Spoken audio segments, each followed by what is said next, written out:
He's got the cornfield calm, Midwest tone, but he's spitting facts like a dog with a bone. Lanky frame, fire-haired, eyes on the case, breaking down the game in the darkest place. Sports scores to murder boards.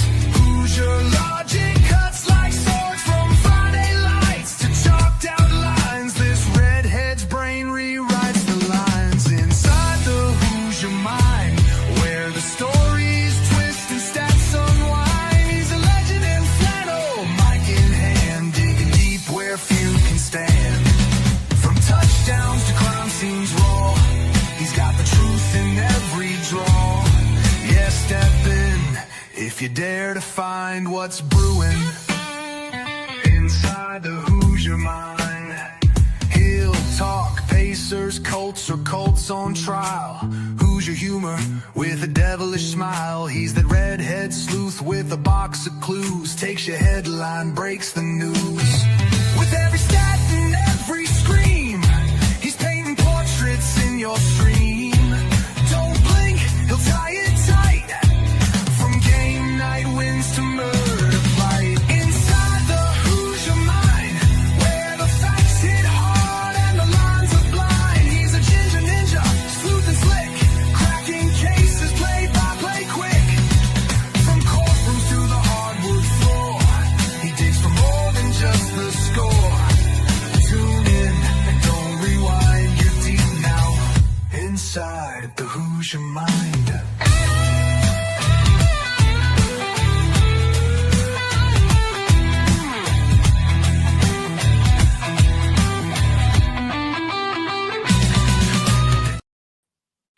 All right, welcome in everyone to Inside the Who's Your Mind, brought to you by Military Broadcast Radio, helping give veterans a voice, and my newest sponsor, Gunfighter Beer Company, who produces great beard care products. They create also products for the missus. So if you want to get your nice body serum, if you want to get her a little wax melt, anything like that, make her smell just as good and pretty as you, check them out at gunfighterbeerco.com. And if you want a great beard, also check them out because they got great stuff, copycat scents of colognes and whatnot, all the good stuff. So definitely check them out. Also, he is a small business owner in South Carolina and a Marine Corps veteran to boot with that. And Mike is here with us, which is super happy because we love having Mike on the show. But it kind of sucks today, Mike, because football season's officially over until like 6 months from now. Yeah, and it kind of definitely a rough day, but it's the part where we're trying to get Tone into the baseball world because pitchers and catchers report this week. It's really exciting. Baseball is in full effect. Second the clock hits 0, I'm in Cubby mode, ready to get those bleacher bums rocking again. So it's going to be pretty cool, man. We need Tone as maybe college baseball. We'll start him off slow. Not a lot in Indiana. You're just going to be a Cubs fan for the most part. And I'm good with that. I say most baseball here, yeah, it's Cubs, Cardinal, or not. Well, some few Cardinal fans. That's more like back in when I was in high school when the Cardinals were like really good. Then there's like St. Louis Cardinals fans everywhere. But the Reds and the Cubbies are kind of the two big areas like fighting here in Indy as far as like baseball territory goes.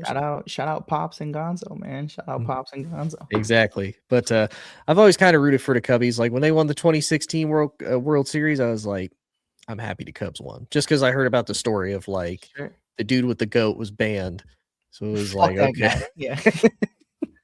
It's like somebody just needed to bring a goat back to Wrigley Field. It'd probably been fine. Like the curse would probably been lifted. And they did, and it was Chris Bryant, man. And hey, shout out Chris Bryant, by the way, man. I mean, I know it's not related to what we're talking about today, but if you don't know, Chris Bryant, Rookie of the Year for the Chicago Cubs, 2015, 2016, breaks a 108-year curse, and then wins MVP.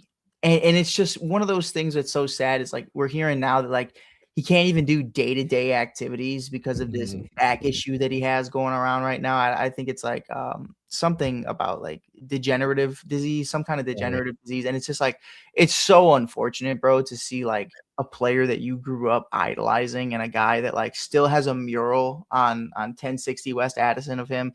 And, you know, it's still one of my favorite players growing up watching for the small sample size, really, that he was in Chicago, because it was like, what, 2015 to 2021. And it's just like, it's just something where like, it's crazy that like you could be the best in the world at your sport, and then just a few years later, man, you're just taking off the map.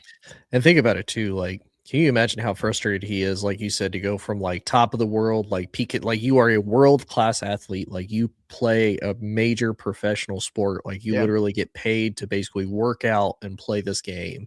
And then something like that, something as small as that can bring you down, unfortunately. So it is one of those that's sad. It's kind of humbling at the same time too. No, yeah, like Um, Chris Bryant is a fucking legend, and like it forever cemented as that.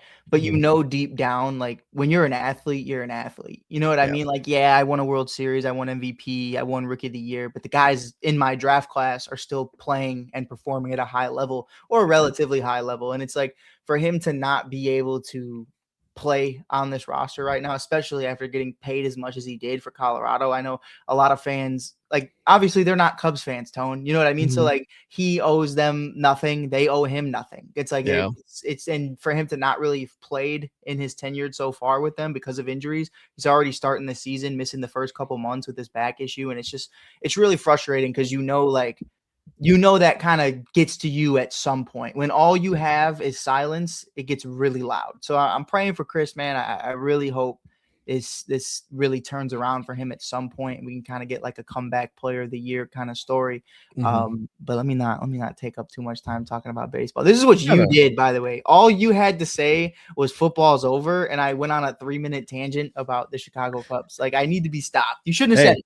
hey, that's okay. Hey, it's funny enough because I saw a post from Jonathan Mathis earlier. They shared it of like baseball, now, your time is now. And he's like, it's Yeah. kind of a slap in the face to basketball and hockey. And I'm like, well, Well, do it, something about it. You it know what I mean? it's Like, it's one of those realistically, if basketball, like truly to me, and you can tell me if I'm wrong because you're more of an NBA fan than I am, because I'm sure. I'm not going to sit here and be a bandwagon fan because I've watched the Pacers for a long time be bad, so I'm not going to on the band. And they're bad again. Like realistically, do you think basketball should almost be like the spring and summertime sport? Because Mhm. one inside anyway, you're then not competing with college football, you're not competing with the NFL. You're like you essentially the only other major sport you would be competing with is baseball.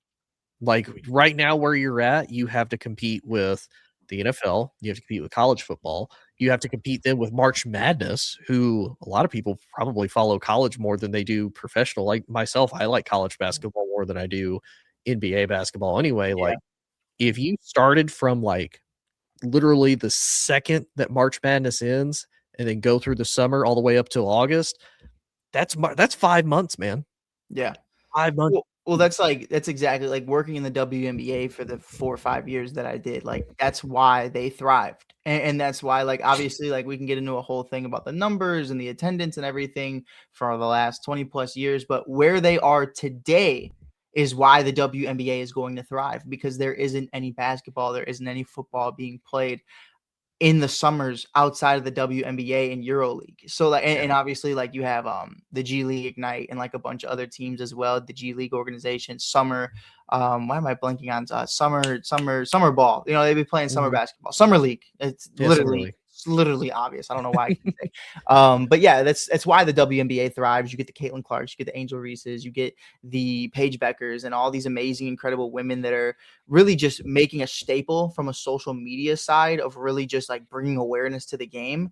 Mhm, And like like you said, man, like there is no okay, it's Sunday, man. We got to watch the Bears. You know what I mean? Oh, it's Thursday night mhm. football. It's this, it's this. It's like in the summer, if the NBA were to do it, the WNBA would be pissed.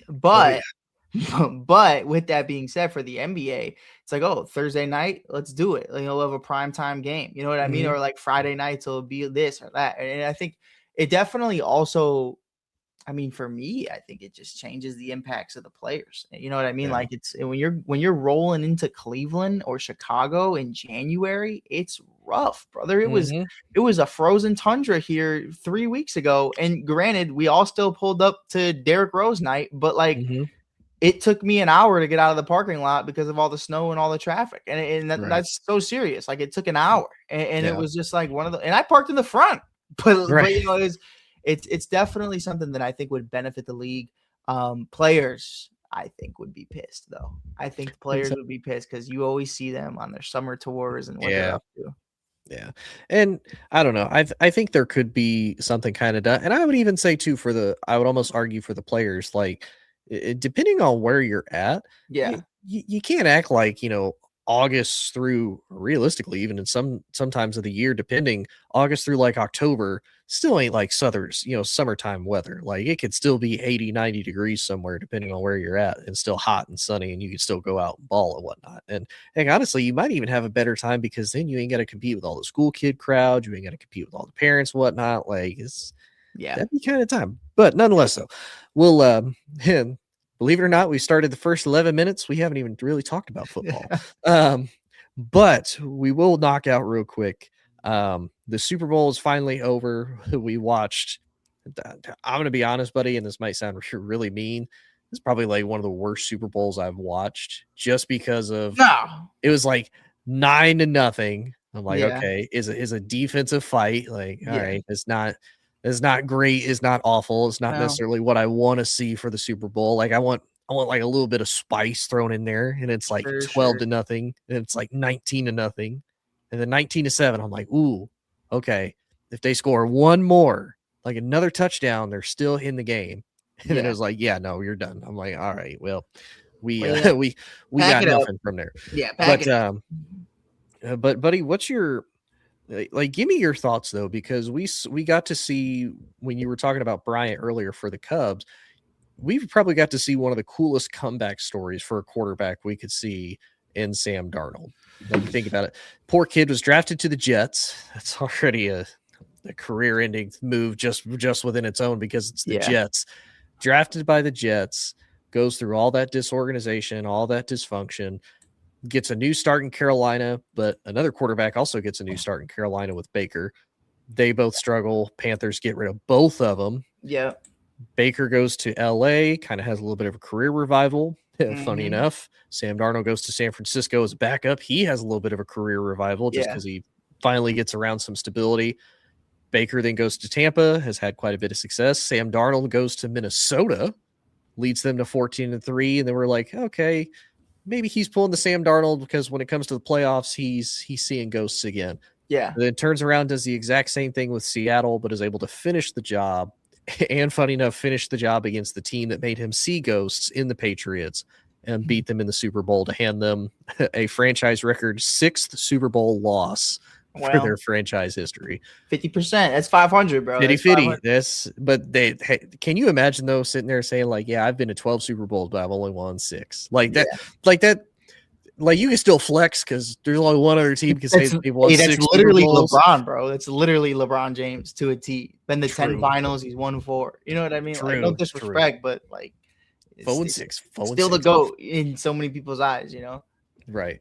But what's your thoughts on all of it, buddy?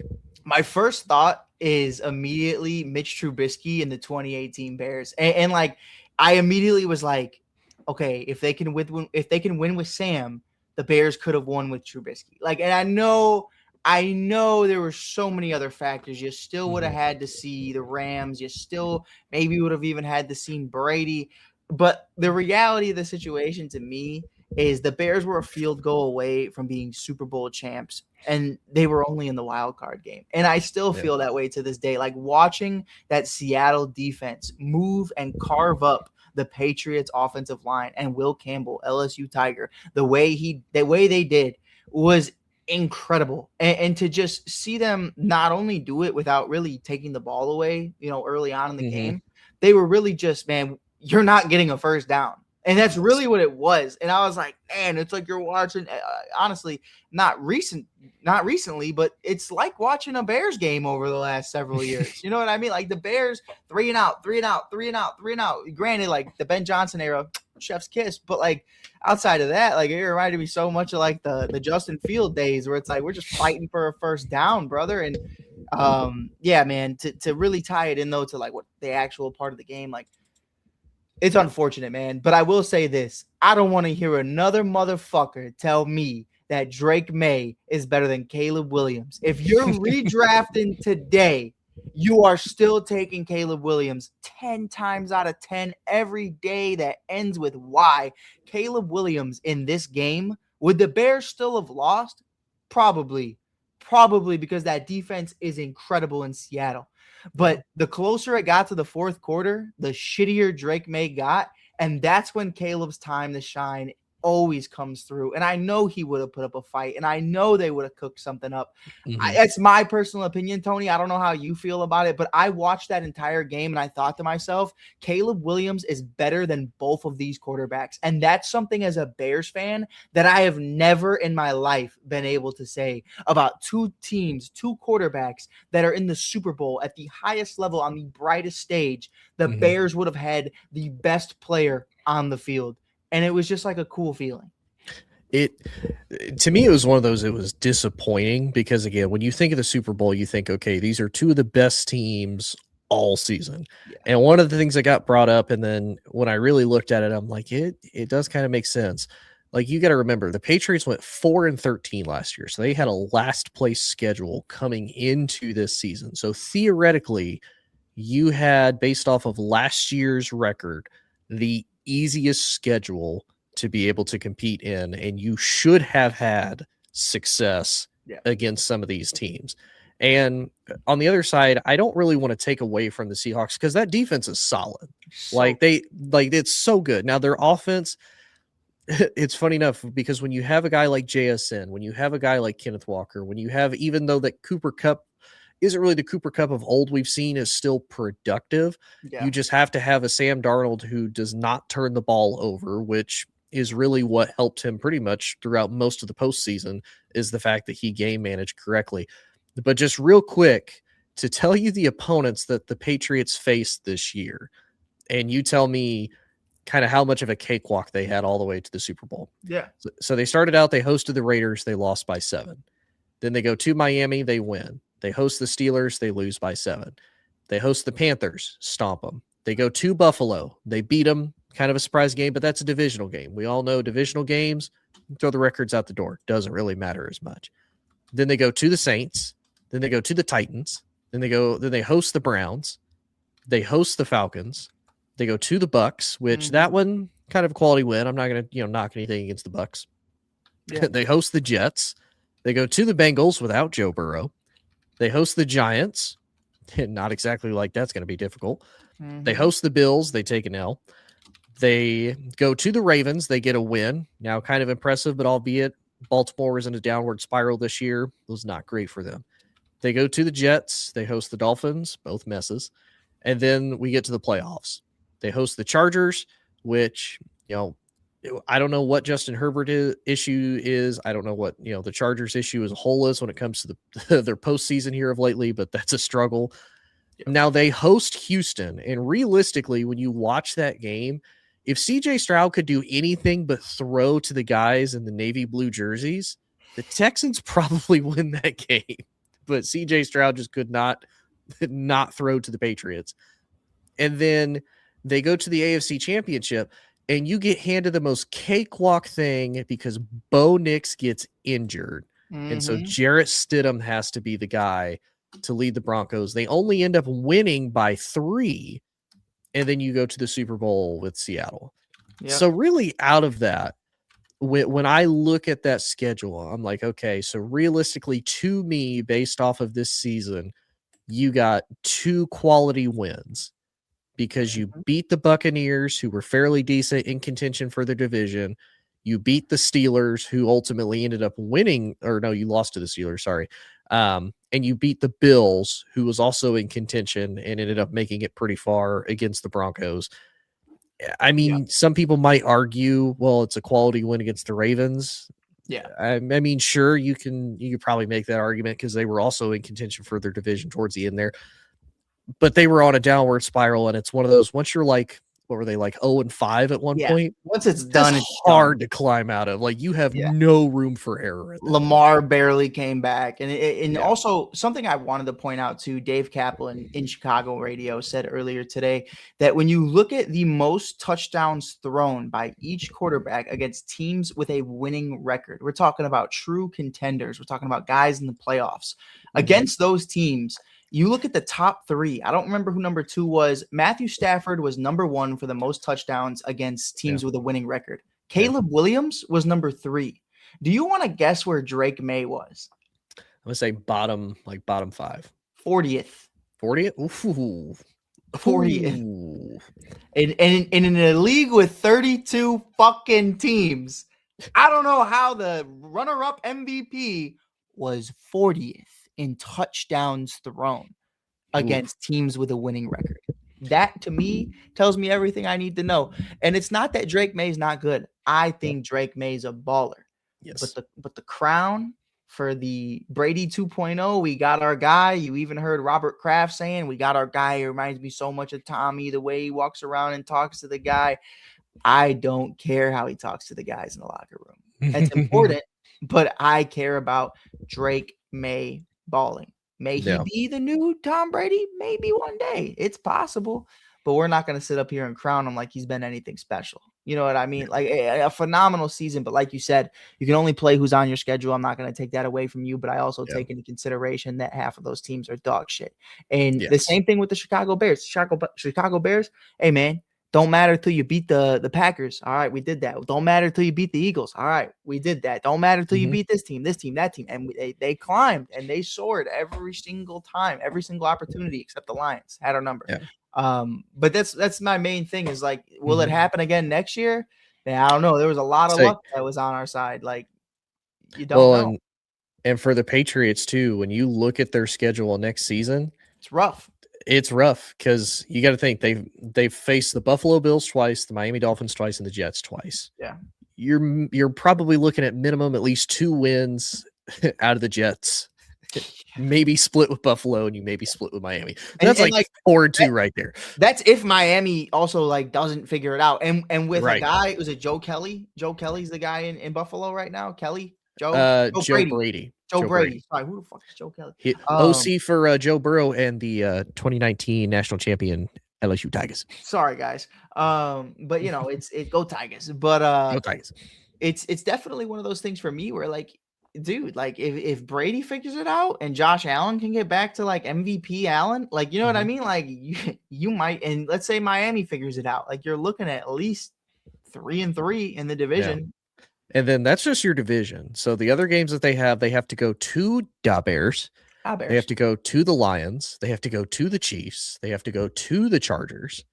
They host the Broncos. They host the Raiders. They host the Packers, and they host the Vikings.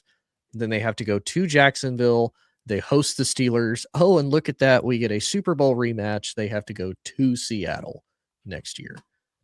So it's like, I don't know if New England's going to be able to have another magical run like that, at least going into next year, just by how it sits. Now, this is by no means the order in which they're going to face these teams, but nonetheless, though, like, that is not a fun schedule that you have to put, that you have to deal with, especially based on this past season's rankings and what we think these teams are going to look like going into the future, nonetheless. Yeah, for sure. So before we leave the Super Bowl, can I tell you something? Yes. I'm going to do it. Velus Jones is a fucking loser. And that's all I got to say. Velus Jones saying that Bears fans are salty and talking all this shit about Bears fans, which, by the way, he kind of made a point that like Bears fans like were upset that he was even in the Super Bowl. Brother, in my opinion, from everybody I know in Chicago, nobody was talking about it because nobody knew he was in Seattle because he had a whopping 32 yards in the 2025 season. Like, sure, congratulations, you're a Super Bowl champ, but you're still a fucking bum. I don't care. That's all I had to say about before we leave the Super Bowl conversations. Fucking bum. Yeah. And for anybody who was really wondering, if you just look up Velus Jones highlights, because funny enough, I saw this on TikTok, somebody, or maybe it was Instagram, one of the two, somebody shared it. It was like Velus Jones highlights. There were so many just wide open catches he had. It just dropped. Like, the closest person's like 5 yards away from him. He's just dropping balls, just thrown right in between the numbers. It's really bad. So if anybody's wondering, that's part of why Mike is a little bit salty, and kind of rightfully so. Bro, and plus, if you're a backup, can you really talk smack Are you even Like- the backup? Like what position did they had? Let me tell you something about fucking Bayless Jones, who got his own HBO Max Hard Knocks episode so bad at wide receiver that they had to make him permanently special teams. So bad at special teams and kicking punt returning that they had to make him a fucking running back. So bad that they just cut him in the middle of that same season because he was just so fucking ass. And for him to fucking sit up here and act like, oh, well, all the Bears fans are salty. No, bro, we wished you the best. You were fucking terrible. Shout out to you, though. Probably wouldn't have got Caleb Williams without you. Probably wouldn't be where we are today and get the draft capital that we had without you selling games. I mean, we talk about Pete Rose. We talk about all these college basketball players that are gambling in their games. Someone investigate Bayless Jones because he was fucking selling mid-game, and you crown him. He's a champion, sure. Like no matter who, I don't care if you're the backup kicker or whoever. If you're on the team, you're on the team. Congratulations, but keep my fan base out your damn mouth. We weren't worried about it. He's like, oh, Bears fans are salty, bro. We didn't even know you were there. 32 fucking yards in 2025. Granted, it's more than the Patriots had all fucking game, but like, what are we talking about? That's all I had to say. You want to know what's really funny? He had 32 yards. You know what number he wears for Seattle Seahawks right now? What number does he wear? 32. Congratulations. You hit the mark. Fuck. Sorry. You're all good, buddy. You're all good. Fuck that guy, man. And Tennessee volunteer, by the way. I should be rocking with him. Well, hold on. He was a Trojan. He was a USC Trojan first, and then he transferred. I bet he was a Trojan. You know why? Because Trojan he was horse. fucking me for years. No lube. Fucking Bayless Jones. Who even interviewed him and asked him that fucking question? Who knows? It is one of those, man. Like, hey, let's interview Bayless today. There's no one else. You know when you see that video at the like when they're interviewing guys, and there's always that guy next to like LeBron, and he like no one's interviewing him because everyone's interviewing LeBron. Some guy saw Bayless Jones standing there and was like, "Yeah, I'll do it. Why not?" Like, you know what I mean? Why are the Colts? Why are the Colts not in the playoff? Well, is a couple reasons. One, I'm going to be honest. Like Ballard is GM. I don't know what his issue is with not being able to find quarterbacks ever since Luck has retired. I think the other bad part too. And Mike, you can tell me what you think about it. Sure. Like we've seen so many teams move off of guys that they either drafted as a high draft pick or they traded for, or whatever the case may be, i.e. Carson Wentz, i.e. Trey Lance, you know, and i.e. right now, Anthony Richardson. Like the experiment's done. And I know a lot of people are probably going to argue, no. I think he's only like 22, 23. He's been in the league like 3 years now. Like that's great. That's wonderful. And I know he still had to learn the position because he only played 13 games in college, if I remember correctly. Yeah. That's great. One, he's had a lot of injury issues, and you can actually look up his injury history. He's had injuries from like high school all the way on, which I'm not going to sit here and say that a high contact sport like football isn't going to leave you, probably battered and bruised with a ton of injuries. But to an extent, like if you truly have that much of an issue, you have to look at ways to try to defend yourself. And especially for him, like he is a big bodied athlete. He can move and he can throw. Yeah. You've got to learn ways to be able to protect yourself. But for them to not rip the Band-Aid off and move on from him, either trade him, cut him, whatever, that even keep him on the keep him on the roster and let him, if you truly believe that he might be the guy, let him sit back and learn. Cool, do it. But to me, that's the biggest reason why, because to me, the Colts defense is solid. But when you don't have an offense that can move the ball, that's going to put your defense in harm's way because they have to be on the field longer to try to compensate for that. I think with one of the things we saw with realistically, one of the things we saw with the Colts, and especially in the Steelers game, when they shut down Jonathan Taylor and Daniel Jones had to improvise a little bit more. Yep. They started to struggle. Like, don't get me wrong, Daniel Jones had a career revival here in Indianapolis, but at the same time, I would caution them to pay him some type of big contract because he's limited. Yeah, Like, he's limited. It's a conversation starter where it's like, look, at the end of the day, like, who are the last 10 quarterbacks to win a Super Bowl? Like, I could look up a list right now and take them, but I guarantee you, if you told me which ones were the best and which ones were the worst, I'd say that Sam Darnold's probably the worst. And it's kind of like an anomaly for a free agent quarterback who is on a revival tour to take you to the promised land. And it worked out, but on the other side of the block, Geno Smith it kind of worked out with Geno too, because they got where are they at right now? Number one overall pick. So like that works out. Cool. Yeah. But more times than not, like a guy like Daniel Jones, the story is nice, but it's not going to end up working out. It's just what it is. Yeah. But nonetheless, though, real quick, we'll talk a little bit. We'll get Mike's thought on the new coaching hires that have taken place in the NFL this offseason. So we don't have to go through all of them because I'm gonna be honest, some of them I'm like, I don't really know what to kind of expect out of this. Arizona hired Mike LaFleur, who's the former Rams offensive coordinator, who is the brother to whatever LaFleur's name is up in Matt LaFleur. Matt LaFleur. Yeah, we don't Green Bay. About him. We don't utter his name. But it's his brother. Oh, Mike. His name's Mike. Yeah, his name is Mike. Yeah, because he was talking mad shit about the Bears, and I was like, man, fuck that, fuck him and Mike, fuck Mac and Mike. You've got him in Arizona. You've got Kevin Stefanski, former Browns head coach, is now the head coach of the Falcons. With Matt Ryan serving as the president of the football operations there in Atlanta. Yeah, they just fired Ryan Pace too, former Bears GM. They let him go. Yeah.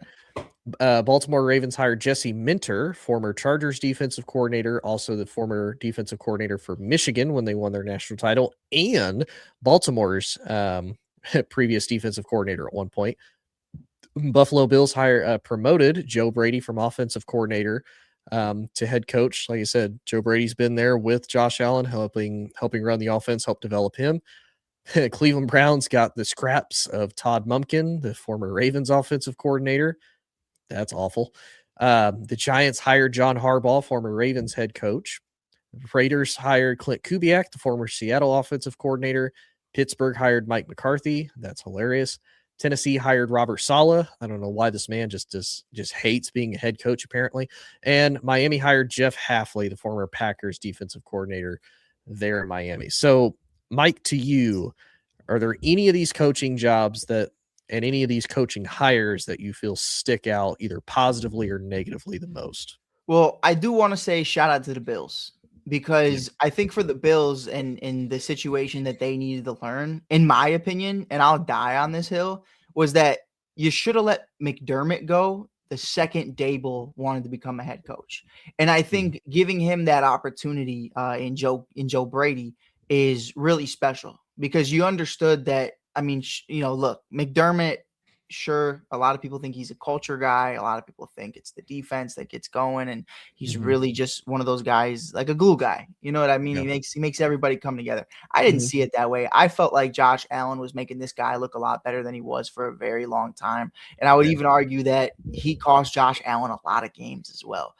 So where I originally thought, hey, man, maybe Dable should be the head coach. You know what I mean? It's for them to be able to go out there and say, this go around, we're going to rock out with the guy who's actually out there. And I made an argument earlier in 2024 and said that I think the Detroit Lions should throw an absolute curveball, let Dan Campbell go or demote him and give the keys to Ben Johnson because you don't let that guy leave. And a year later,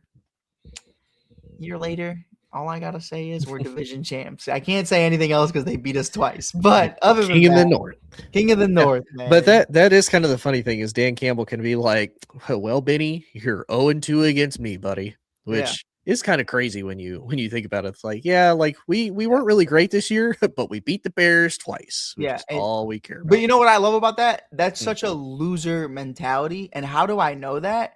Is because when the Bears won their 5th game in a row and their first game in over 11 games because they lost 10 in a row in 2024.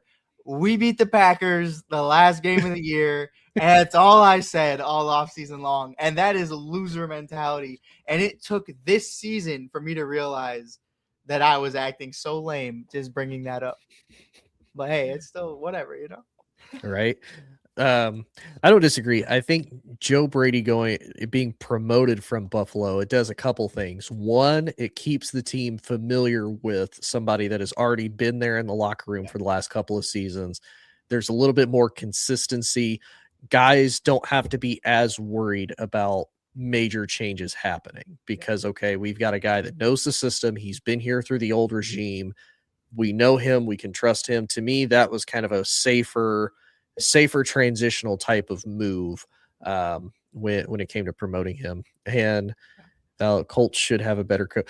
I don't disagree, but here's the question: who would you hire as far as the Colts go with the head coach? Because I'm gonna be honest, I'm not saying that Indianapolis is not an attractive or interesting job as a head coach. Yeah. But you have the biggest issue that honestly is what kind of plagues Pittsburgh right now. That plagues it plagues Pittsburgh. It kind of plagues Miami a little bit, and honestly, it kind of plagues Atlanta. You have really solid pieces to work with and to go off of, but who's your quarterback? I know for Miami, they're going to say Tua. Is Tua really your guy just because of the amount of concussions that hits the dude takes? Like, and then no disrespect, but like at least with Tua, you know, like he's there, and and you have the draft capital to potentially move off of him. They have the 11th overall pick. I'm looking at it right now. Indianapolis has the 16th overall pick, but it's going to the Jets because they decided to trade all those picks for Sauce Gardner. Yeah.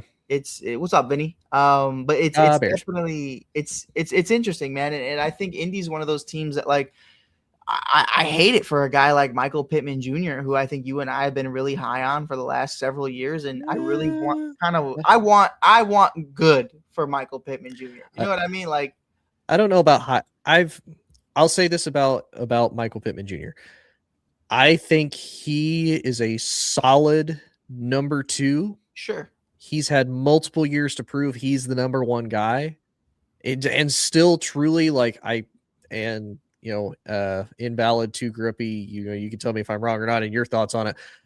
I still feel like the Colts don't have a true number 1. Now I think the Colts and kind of the Packers both have this unique situation of they have a lot of really good receivers that can make up for that. It's not like this, step off drop of, we have a bunch of like number 2, number 3 guys having to fill in. No. They have solid number 2s that are there. But I don't feel that Michael Pittman Jr. is a true number 1 guy personally. My pushback is this though. When did Michael Pittman get into the league? 2020, something like that? 2020 or 2021, one of the two. Okay, so you're looking at it 2020. I mean, let's just look at the list from 2020s. I mean, 2023, 2024, Anthony Richardson, Gardner Minshew, Nick Foles, Sam Ellinger, Matt Ryan, Carson Wentz, Phillip Rivers again. It's just and then Daniel Jones. It's a situation for me where if Justin Jefferson is publicly saying like, I'm him, but my quarterback is ass, then I think it's fair to argue, like, I mean, we're in a point to where wide receivers do need quarterbacks in 2026. Like, back in the day, it was a little, not to say that, I mean, Kyle Orton could sling that thing. I'm not saying he could. All I'm saying is it's just the cover 2 defenses. It was all a little different. But like, my point is, like, you put Pittman on the Chiefs or the Bills today, and he finishes what? In 2026, like wide receiver wise, where would you put him? I'd say probably top 10 more than likely. That's kind of like and Tone, I'm not disagreeing with you because I think me and you, like, we're in sync about how we feel about most players, except Gardner Minshew. Tony will not admit that he is going to somehow, some way end up winning 3 straight Super Bowl champions within the next 5 years. But it's possible. Hey, I've never argued Minshew mania, man. The mustache, the mullet, like it's got the 3 M's, brother. They're benching Patrick, and he's never playing another snap in Kansas City. I'm telling you what. But my point is, like, I think Pittman, like, if you look at his numbers, like, I kind of want to look up his numbers because me and Tony are just, I love our conversation today. So here's my only pushback to that. I'm gonna give you 2 names, and you tell me what you think they are as far as prime wide receivers go. Sure. Okay. First one, D-Hop when he was with the Texans. Prime. Like, and who was their quarterbacks throughout his entire time when he's down there in Houston balling out? I mean, Brian Hoyer. I think Fitzmagic was at one point, like probably. Fitzmagic, Hoyer. I hear what you're saying. Palmer? No, Palmer was in Arizona. Yeah. And then the other one, because it's a little bit more recently, because this guy got his quarterback last year, although this season didn't go as well. Scary Terry. Sure. Like DJ Moore's another one that DJ Moore, but also like again, like Jamar Chase was really dookie without Joe Burrow. He was absolutely. Now Jefferson was dookie. I'm saying. That's true. And I'm not saying they can't have bad years, but what I'm saying though is when I look at D-Hop and I look at Scary Terry, consistently bad years and still balled out. And just talent wise too. Like yes, Michael Pittman Jr. is a wide receiver 1, comma, on the Indianapolis Colts. You know what I mean? Like he's not a wide receiver 1 in the NFL, and that's okay. And let me see the tap, man. Let me see. Flex that thing real quick. Let me see that cannon, boy. Oh no, I can't show the gun show too much. Chill. Gotta be concealed. Kid show. No, but no, I agree with you, man. I definitely think so. But I also think like the argument you can throw is like, if I'm Michael Pittman Jr., I'd be like, you never gave me a quarterback, and I've been here for 6 seasons. You know what I mean? And like you look at his numbers.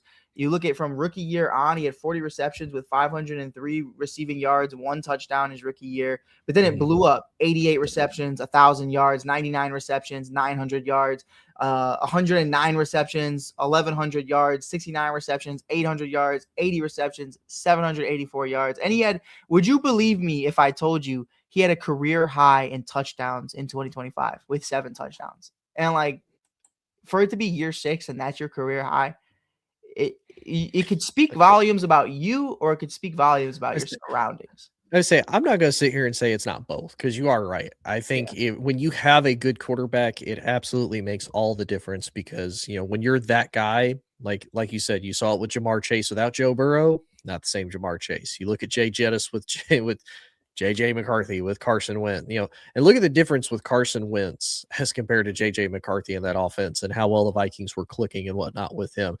I do think a good quarterback absolutely makes a difference.